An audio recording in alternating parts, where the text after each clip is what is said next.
بسم اللہ الرحمن الرحیم۔ السلام علیکم ورحمۃ اللہ۔ عرب میں ایک عورت تھی، اس کا نام جعفر تھا۔ انتہائی سخی تھی، لوگوں میں ایسے تقسیم کرتی تھی کہ دائیں کو بائیں ہاتھ کا پتہ نہ چلے۔ کچھ دنوں سے وہ ایک راستے سے گزرنے لگی۔ اس راستے پر دو اندھے بیٹھے ہوتے، یہ دونوں صدائیں لگاتے۔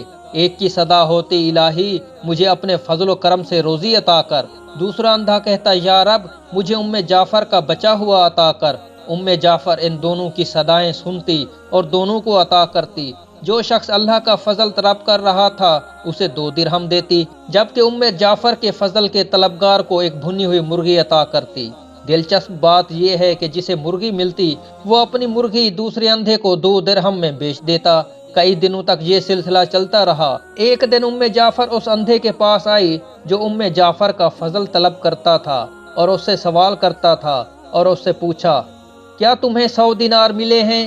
اندھا حیران ہو گیا۔ اس نے کہا، نہیں، مجھے صرف ایک بھنی ہوئی مرغی ملتی تھی جو میں 2 درہم میں بیچ دیتا تھا۔ جعفر نے کہا، جو اللہ کا فضل طلب کر رہا تھا میں اسے 2 درہم دیتی اور تمہیں بھنی ہوئی مرغی میں 10 دینار ڈال کر دیتی رہی۔